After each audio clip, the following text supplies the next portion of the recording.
इस तकरीब के मेज़बान और हम सब के सरपरस्त जानशीन शेखुल आलम ज़ैब आस्तान आलिया नरिया शरीफ हज़रत पीर अल्लामा डॉक्टर सुल्तानुल आरिफीन साहब दामत बरकातुहुमुल आलिया, एक अज़ीम मजहबी बैनुल-अक़वामी स्कॉलर और अज़ीम रूहानी शख्सियत अल्लामा डॉक्टर साजिदुर रहमान साहब गमगोल शरीफ से तशरीफ़ लाए हुए सज्जादा नशीन क़िबला पीर हबीबुल्लाह शाह साहब, हमारे शाह कराम पीरान तरीक़त साहबजादगान उलमाए कराम मेहमान गिरामी अक़ीदतमंदान शेखुल आलम, आप सबको मैं अपने आप को मेज़बान समझते हुए इज़हार तशक्कुर पेश करता हूँ कि जिस तरह यहाँ स्टेज से फरमाया गया, अल्लामा इम्तियाज़ सिद्दीकी साहब और दीगर अकाबिर ने फरमाया कि ये महफ़िल, इसकी तारीख़ तब्दील हो गई थी, लेकिन मुझे आपको देखकर खुशी हो रही है कि आपकी मोहब्बत में कोई तब्दीली नहीं आई। मौसम मुश्किल हो गया था, लेकिन आपने उस मुश्किल को रास्ते में हायल नहीं होने दिया। सड़कें ख़राब हो गई थीं, लेकिन आपकी नीयत में कोई ख़राबी वाक़ा नहीं हुई।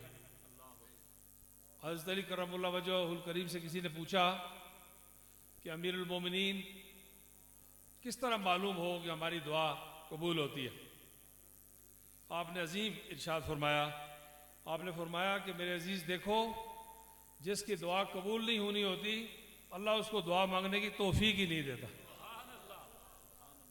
ये जो अकाबरीन गज़नी के दरबार पर हाज़री है, शेखुल आलम के दरबार पर हाज़री है, कुछ अहबाब फरमा रहे थे कि यहाँ साहबजादा पीर हबीब रहमान शाह साहब ने, बाकी अहबाब ने, बुज़ुर्गों ने फरमाया कि सारे दिखाई दे रहे, नहीं दिखाई दे रहे। मैं साल से हाज़िर हो रहा हूँ, यहाँ से होकर पूरी कुव्वत के साथ, पूरे ज़ोर के साथ भी आधे लोगों को भी नहीं देखा जा सकता। मैं एक आध दफ़ा ताख़ीर से हाज़िर हुआ, हेलीकॉप्टर पर था, तो उतरते हुए पायलट ने कहा कि जहाज़ लैंड नहीं कर सकता। तो मैंने कहा कर्नल साहब ज़ोर लगाएं, कोशिश करें, लेकिन नहीं तो हमें एक दो चक्कर लगाने पड़े। फिर दूसरी कोशिश की और पायलट ने कहा कि लैंड नहीं कर सकता। तो मैंने कहा कि कोशिश करें, दुआ शुरू होने वाली है, मुझे पहुंचना है, लैंड कर सकता है या नहीं कर सकता, ये बुजुर्ग जाने और तंग जगह जाने, लेकिन लैंड करो इधर ही। तो मैंने इस सारे मजमे को फिजा में 5, 7, 8 चक्कर लगा के देखा है। ये मजमा इस वक्त तक नीचे सड़क तक मौजूद है। और मैं आप अकीदतमंदों को सलाम पेश करता हूँ कि गाड़ियाँ कहाँ खड़ी हैं, सामान कहाँ है, अंदरून सिंध से, अंदरून बलूचिस्तान से, दूर दराज से, अंदरून पंजाब से, कराची से, लाहौर से, बाहर से, बरतानिया से आप तशरीफ़ लाए। अल्लामा जिलानी साहब और उनकी टीम और बाकी अहबाब बरतानिया से यहाँ बैठे हैं। मैं आप सबको ये बात, अपने दिल की बात कहना चाहता हूँ कि अगर ये शेखुल आलम को आपकी ये मोहब्बत और चाहत मंजूर नहीं होती तो आप और हम यहाँ आ नहीं सकते थे, ये बात याद रखें। और अगर आप और हम आ गए हैं, इसका मतलब मेरे ऊपर उनकी खुसूसी इनायात थी, जिनके एहसानात और उनकी मेहरबानी तले में दबा हुआ हूँ। सारी ज़िंदगी जब तक जिंदा हूँ मैं उसको भूल नहीं सकता। कई नए नौजवान हैं जो पहली बार आए हैं, कोई दूसरी बार आए हैं। इस स्टेज पर सारे अकाबिर उलमा और मशाइख बैठते थे और क़िबला पीर साहब सोफे पर तशरीफ़ रखते थे और उनके असातिज़ा के मर्तबे के लोग भी नीचे बैठते थे। मैंने पाँव पकड़े उनके कि मेरे लिए ऊपर बैठना मुनासिब नहीं है, लेकिन इस स्टेज पर सिर्फ एक कुर्सी और लगती थी और वो मेरे लिए लगती थी।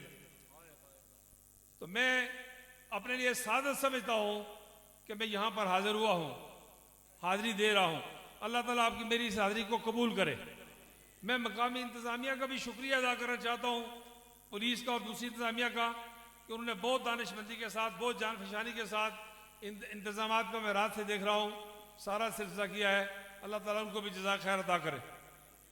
हज़रात मोहतरम, वक्त कम है, दुआ का वक्त करीब है और अल्लामा साजिदुर रहमान साहब ने आखिर में जो गुफ्तगू फरमाई है वो इतनी जामे है, इतनी हमागीर है कि मैंने ये सोचा कि गोया ये भी मेरे दिल में है। मैं आपसे कोई लंबी बात नहीं करना चाहता। मैं ये बात गुजारिश करना चाहता हूं कि पिछले दिनों जब इस नई अफरा तफरी का आगाज हुआ, जिसका अल्लामा साजिद रहमान साहब ने जिक्र किया, तो मुझे केवला पीर साहब ने टेलीफोन किया, साहबजाद सुल्तान आरफी साहब ने टेलीफोन किया कि मुल्क में मजहबी फसादात की एक नई फिजा हमवार की जा रही है, आपको इसमें कोई किरदार अदा करना चाहिए और जल्द अदा करना चाहिए। अगले दिन असेंबली का सेशन था, तो मैंने अज़मत अंबिया, अज़मत सहाबा और अज़मत व मोहब्बत व अकीदत व अहले बैत पर एक मुत्तफ़िका करारदाद मंजूर करवाई असेंबली से। परवरदिगार आलम ने फरमाया, मा असलुकुम अलैहि अजरा इल्लल मवद्दत फिल कुर्बा। कोई चीज आपसे नहीं मांगता। अल्लामा साहब फरमा रहे थे कि सादात के मोहल्ले से गुजरते हुए कोई गैर सादात में से साहिब मर्तबा लोग भी वहां से पैदल चलने को तरजीह देते हैं। और मैं वक्त के साथ ये समझता हूं कि कोई तोजी नहीं करना चाहता कब्र उलमा की मौजूदगी में, कोई तशरीह नहीं करना चाहता, तफसीर नहीं करना चाहता, लेकिन मैं चूंकि शेखुल आलम के करीब बैठता रहा हूं, उनके इल्म व फजल से अपनी बिसात के मुताबिक इस्तेफादा किया है, उनकी कुर्बत से इस्तेफादा किया है, उनकी रूहानियत से इस्तेफादा किया है, उनकी करामात से इस्तेफादा किया, अपनी आंखों से देखा है। मैं समझता हूं कि यह कुर्बत दो तरह की है। एक वो कुर्बत है कि जिसका बराह रास्त रसूलुल्लाह सल्लल्लाहु अलैहि वसल्लम के साथ निस्बत है, और एक जिस तरह महीउद्दीन इब्न अकबर फरमाते हैं कि इंसान इबादत के नतीजे में, नवाफिल की कसरत के नतीजे में अल्लाह ताला की आंख बन जाता है, अल्लाह ताला के कान बन जाता है, अल्लाह ताला की जबान बन जाता है। इत्तक़ू फ़रासतुल मोमिन कन्नहु यंज़ुरु बिनूरिल्लाह, मोमिन की फरासत से डरो कि वो अल्लाह के नूर से देखता है। और जिसको अल्लाह का नूर अता हो गया, अगर वो जिंदगी में मरने के बाद ऐनक काम करना छोड़ सकती है, लेकिन अगर किसी को मोमिन अल्लाह की फरासत, मोमिन की फरासत अता हो गई, तो वो मनो मिट्टी तले नीचे बैठ के, जिस तरह अल्लामा साजिद रहमान साहब ने कहा, वो देख सकता है कि आज कितने लोग अकीदतमंद यहाँ बैठे हुए। और फिर हम इसी मजमे में, इसी इज्तिमा में, अपनी मौजूदगी में कम से कम 3-4 लाख आदमी उस इज्तिमा में होगा, जिसमें केवला पीर साहब ने फरमाया कि मैं यहाँ का इंतजाम और इंसराम और यहाँ आने जाने वालों को अपने फर्जंद सुल्तानुल आरिफीन के स्पुर्द करता हूँ। हम जो यहाँ हाजिर हैं, शेखुल आलम के हुक्म की तामील में हाजिर हैं। हम जो आज सुल्तानुल आरिफीन साहब की कदम बोसी करते हैं, ये शेखुल आलम के हुक्म की तामील में करते हैं। और उन्होंने भी लोगों, आज आपने जनरल वकार साहब को सुना, आपने देखा हुआ यूनिवर्सिटियां चल रही है, वो मदरसे चल रहे हैं, वो स्कूल चल रहे हैं, और वो अस्पताल चल रहे हैं, और वो पानी की सबीलें चल रही हैं, वो रास्ते बन रहे हैं, इमारत तामीर हो रही हैं। और ये जो नफा बख्शी का सामान है, इसके लिए परवरदिगार आलम ने फरमाया कि मैं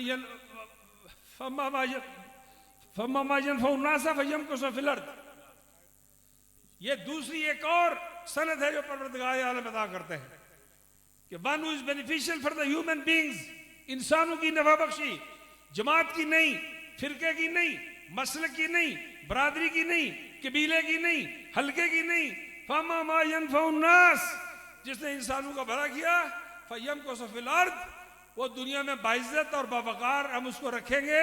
ये अल्लाह ने सर्टिफिकेट अदा किया है। और शेख आलम ने यह काम भी कमाल कर दिखाया, और सुल्तानुल आरिफीन साहब ने उस काम को अंजाम की तरफ जिस तेजी से कायम रखा हुआ है, ये भी उनका मुनफरिद एजाज है। मैं ज्यादा लंबी बात नहीं करना चाहता, वक्त कम है, दुआ का वक्त करीब है।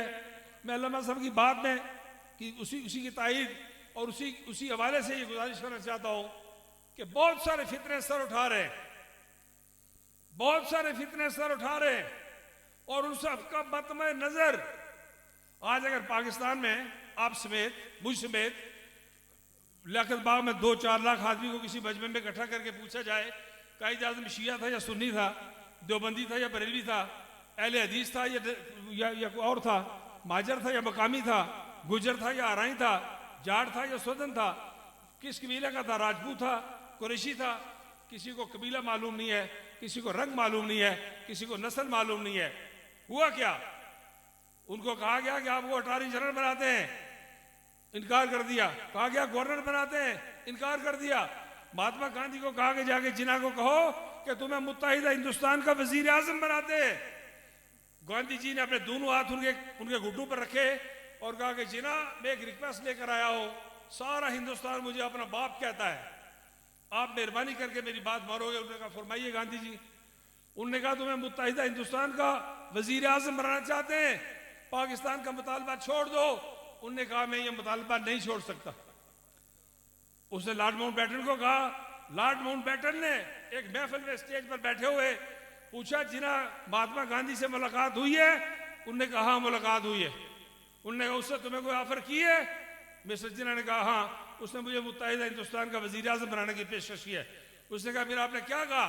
उन्होंने कहा मैंने इनकार कर दिया। तो बड़ी हैरत से वायसराय ने पूछा, जिन्ना तुम चाहते क्या हो? उन्होंने कहा, लॉर्ड माउंटबेटन, वायसराय, मैं ये चाहता हूं कि जब मैं क़यामत के दिन परवरदिगार आलम के हुजूर पेश हूं तो अल्लाह फरमाए वेल डन मोहम्मद अली जिन्ना, कि तू बहुत अच्छा काम कर गया है। दुनिया की कोई चीज उस आदमी को खरीद नहीं सकी जिसका मसलक आज तक मालूम नहीं है। और ये जो फितने की बात अल्लामा साहब ने की, बिल्कुल वो लोग जो कहते थे कि हमारा जिस्म हमारी मर्जी, अल्लाह ने कोरोना को भेजा और कोरोना ने एक एक से पूछा कि बताओ तुम्हारी मर्जी या मेरी मर्जी? तो उन्होंने कहा नहीं बाबा आपकी मर्जी। ट्रंप की चीखें निकल गई। ट्रंप की दुनिया का सबसे बड़ी ताकतवर हुकूमत, डॉक्टर्स हैं, अस्पताल है, सेटेलाइट्स है, एक एक आदमी की नकलो हरकत पर अमेरिका में वो जहां बैठा है, बाथरूम में है, सोया है, अपने 20 बच्चों के साथ है, उसकी रिकॉर्डिंग होती है अमेरिका के अंदर। लेकिन ट्रंप की चीखें निकल गई कि मेरा जिस्म मेरी मर्जी नहीं, हमारा जिस्म अल्लाह और अल्लाह के रसूल की मर्जी के मातहत। लेकिन वो लोग, अल्लाह साहब ने ठीक फरमाया, बजा फरमाया, फितने सर उठा रहे। और ऐसे लोगों के लिए रहनुमाई मौजूद है कि वैज़ा खातबहुमुल जाहिलूना क़ालू सलामा। अल्लाह ताला ने भी जाहिलों से जान छुड़ाई है, आप उनके साथ क्यों बहस करते हैं मुझे बताइए। सवाल ये पैदा होता है कि अपनी बात करें, हक की बात करें, अपने मसलक पर कायम रहें, दूसरे को छेड़े नहीं और अपनी जगह छोड़ अपनी जगह पर मजबूती से कायम रहें।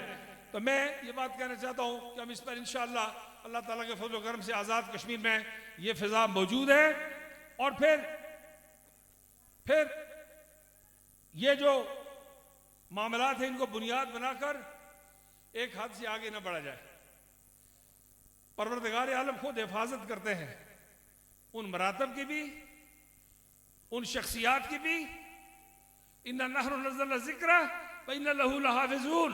हम क़यामत तक इसकी हिफाजत करेंगे। 4 सिपाही कहीं खड़े होकर किसी की हिफाजत करें, वो आराम से सोता है। तो जिनकी हिफाजत अल्लाह ताला खुद फरमा रहे, उसके लिए हमें इतना बेचैन नहीं होना चाहिए कि उस बेचैनी में जाकर हम कुछ तो खून करें, मुसलमानों का खून बहाएं एक दूसरे का, और इस्लाम दुश्मनों के लिए रास्ता हमवार करें। मैं एक बार फिर अल्लाह ताला से दस्तबा दुआ हूँ कि अल्लाह परवरदिगार आलम आप सब हज़रात की हाज़िरी कबूल करे। यहाँ जैसे मैंने गुजारिश की कि हज़रत पीर हबीबुल्लाह शाह साहब के गोलशी से तशरीफ़ लाए हैं, मौलाना मावी आज़म तारक साहब तशरीफ़ लाए, अल्लामा वाजिद कासिम सिद्दीकी साहब भी नकाबत के फ़राइज़ अंजाम देते रहे, साहबजादा कासिम साहब, चौधरी शाहनवाज यासीन साहब बहुत प्यार मोहब्बत वाले शख्स, अकीदत वाले शख्स, बहुत बीमार की बीमारी की वजह से हाज़िर नहीं हो सके। पीर अब्दुल वहाब साहब, पीर खलील रहमान साहब, बहुत पुराने खलीफा मास्टर सकीम अहमद साहब, चौधरी असाम रियाज साहब साबिक़ MPA, चौधरी आमिर यासीन साहब, इसी तरह अल्लामा ग़ुलाम जिलानी साहब और साहबजादा पीर बदरुल इस्लाम साहब, ग़ुलाम मुर्तज़ा सिद्दीकी साहब, इन सारे हज़रात को मैं एक बार फिर अपनी तरफ से भी शुक्रिया अदा करता हूँ और दुआ गो कि अल्लाह ताला आपकी और हमारी हाज़िरी को कबूल करे और फैज़ान सिद्दीकी जारी रहे और ये नस्ल दर नस्ल मुंतकिल होता रहे और अमीन महफ़िल से इस्तिफ़ादा की अल्लाह ताला तौफ़ीक़ अता फ़रमाए। व आख़िरु दावाना अल्हम्दुलिल्लाहि रब्बिल आलमीन।